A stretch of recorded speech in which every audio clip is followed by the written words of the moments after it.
considéré comme... Ouais, j'ai besoin quand même de dire qu'à Mayotte, bah oui, mais Mayotte faisant partie des Outre-mer, c'est quand même un peu limite de dire les Outre-mer. Ça a été un refuge ou un rejet anti-Macron nécessairement.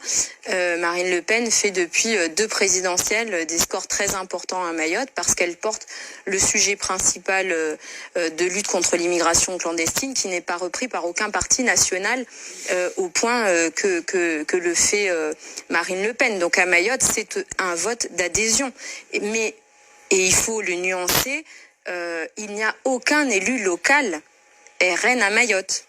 C'est-à-dire que la finesse de l'électorat à Mayotte, c'est de dire que l'immigration clandestine est une prérogative régalienne qui se règle par Paris. Donc on envoie à Paris, pour la présidence, pour la protection des frontières, un président ou une présidente qui se préoccupe de nos problématiques mahoraises qui sont la lutte contre l'immigration clandestine. Le RN n'a pas d'ancrage local à Mayotte. Et donc je pense qu'il faut avoir plus les Antilles sont formidables, ce n'est pas le seul territoire ultramarin dans ce que vous avez laissé entendre là dans les paroles, dans les prises de parole. Mayotte est pas du tout sur une trajectoire d'autonomie. Nous, on demande plus de république. La question des prestations sociales, vous parliez du seuil de pauvreté, à Mayotte, c'est 74% de la population. Les prestations sociales qui existent en France, la moitié d'entre elles n'existent pas à Mayotte, et celles qui existent sont en deçà du seuil national de pauvreté. Donc, je veux dire, c'est un peu court quand même la manière là de présenter les choses, la discussion à Mayotte. Et moi, je ne peux que appuyer sur le fait que vraiment chaque territoire a des trajectoires particulières. Pour nous, le quinquennat, ça a été une explosion de violence. C'est-à-dire que la vie à Mayotte est devenue insupportable. La vie chère, effectivement, les prix de l'aérien ont augmenté de 30% avant même qu'il y ait la guerre en Ukraine. C'est-à-dire que on est là, nous, on se prépare sur les prochains mois, les prochaines années, à une explosion sociale qui sera pire que celle que Mayotte a connue. Il y a eu le député déjà de la vie chère qui avait été élu en 2011. Les promesses effectivement qui avaient été faites, qui n'ont eu aucun effet puisque Mayotte est régie sous la loi de l'exception. Toutes les lois qui sont prises pour le pays ne sont pas appliquées à Mayotte par décret gouvernemental hors Mayotte. C'est pour ça que souvent il n'y a pas les statistiques. Et donc nous, on est dans plus de république, plus d'alignement, et donc certainement pas dans une discussion ni d'autonomie ni d'indépendance. Et donc cette question et la réponse aussi qu'a eu le ministre Lecornu à jouer le pompier pyromane, dont nous on a été survolés systématiquement par le Premier ministre Castex pour aller saluer nos amis réunionnais et faire campagne, mais le ministre Lecornu l'a fait aussi à plusieurs reprises.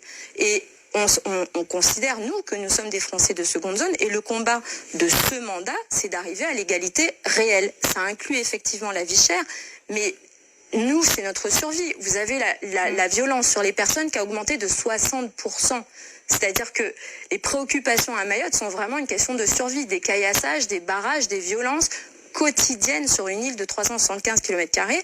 Comprenez que effectivement, manger est une difficulté pour nous au quotidien, mais là, on en est basiquement à notre survie et avoir de l'eau, par exemple, puisque maintenant, les coupures d'eau ont augmenté à Mayotte sous ce quinquennat. C'est-à-dire que il y a, oui, effectivement, ce que vous avez évoqué, l'adhésion aux idées de Marine Le Pen, mais c'est aussi une sanction sur un président qui n'a rien livré et qui, sur les promesses par rapport à Mayotte, va à l'encontre de ce qu'ont exprimé les Mahorais, puisque le président Macron a promis de remettre sur la table la loi programme Mayotte, qui a été rejetée à l'unanimité du conseil départemental. Donc, je veux dire, on a une surdité par rapport à Mayotte qui nous dépasse. On comprend. En fait, on est dans une zone de très grande inégalité. Donc, le salarié et l'employé français de statut français est nécessairement plus cher que le salarié ou l'employé malgache ou comorien ou mauricien. Donc, la question, par contre, qui est celle que vous avez soulevée de l'économie, c'est que Mayotte est dans le canal du Mozambique qui recèle des plus grosses réserves de gaz. Et que donc, pour nous, l'avenir et l'enjeu aussi de ce mandat, c'est de se positionner pour que Mayotte bénéficie des richesses qui vont être exploitées et qui commence puisque Total a repris les activités de développement de ces exploitations de gaz au Mozambique. On est le territoire français le plus proche. Et donc, pour nous, c'est vraiment l'enjeu, à savoir, et l'intérêt de l'État subite pour le port de Longoni, traduit bien le fait que Mayotte est sexy, Mayotte est potentiellement riche, Mayotte a des ressources, et ça change. Il y a les ressources halieutiques qui sont déjà vendues sous la Z2 sous le quota de la Réunion, mais ce sont les eaux poissonneuses de Mayotte qui en font partie. Il y a déjà des richesses, mais il y en a d'autres. Il y a les richesses sous-marines avec les nodules, et il y a effectivement beaucoup de gaz et de pétrole. Donc exploiter nos ressources. Mais revenir sur les statuts, on va retrouver juste sur la question de la coopération régionale, parce qu'on en a parlé. Pour nous, effectivement, le préalable avant de coopérer avec les pays de la région, c'est la reconnaissance par les Comores et la fin de leur revendication de Mayotte, parce que ça, c'est quand même la base. Pour coopérer, il faut reconnaître le statut de l'autre. Donc, c'est un frein important pour Mayotte par rapport, c'est même impossible tant qu'on ne peut pas coopérer avec les Comores tant qu'elles ne reconnaissent pas Mayotte française. Mais effectivement, c'est un impératif pour nous de trouver de la coopération régionale avec les autres pays voisins sur notre sécurité alimentaire. On s'en est rendu compte, sur notre sécurité sanitaire. Quand la Réunion a été saturée pendant le Covid, pour les patients mahorais, ça a été une crise profonde. Sur la question de la sécurité, la coopération au niveau de notre sécurité collective, effectivement, Paris a quand même pour ambition de s'appuyer sur ces territoires français dans la région pour asseoir sa politique internationale. Et ça, il faut en avoir conscience. Est-ce que on est ou pas acteur ? Ou est-ce qu'on est simplement le tremplin de Paris? C'est aussi au territoire de déterminer ce qu'ils veulent en tirer.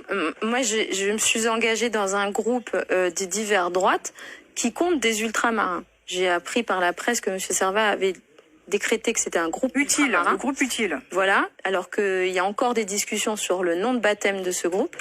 Mais par contre, c'est un groupe d'indépendants avec la liberté de vote, c'est-à-dire qu'effectivement, ce qui est très important pour moi, qui représente une candidature issue qui est une députée issue de la société civile avec un rassemblement au-delà de toutes les couleurs politiques à Mayotte, je ne peux pas m'inscrire dans des groupes partisans. Et effectivement, je représente un territoire avant tout, et donc je devrais voter en conscience sur chaque texte qui sert Mayotte. Mayotte d'abord, et ça je l'affirme en toute tranquillité et avec certitude. Et donc effectivement, le jeu de l'Assemblée n'est pas favorable aux méga minorités que sommes les Outre-mer, ça c'est sûr. Et c'est à nous de faire preuve d'agilité et de choisir nos camps, nos partis en fonction aussi de ce qui est utile à notre territoire. Je pense. Et je voulais rebondir sur ce qui a été dit pour la Corse, c'est qu'effectivement le président Macron a la particularité d'avoir beaucoup de souplesse par rapport à la souveraineté nationale. C'est pas seulement la Corse, c'est aussi l'Alsace qui négocie des droits particuliers et la facilité avec laquelle le ministre Lecornu et l'Intérieur discutent des autonomies, etc. Je vais terminer. Pour nous, à Mayotte, est source de profonde inquiétude, puisque Mayotte a voté, s'est battue pour rester française.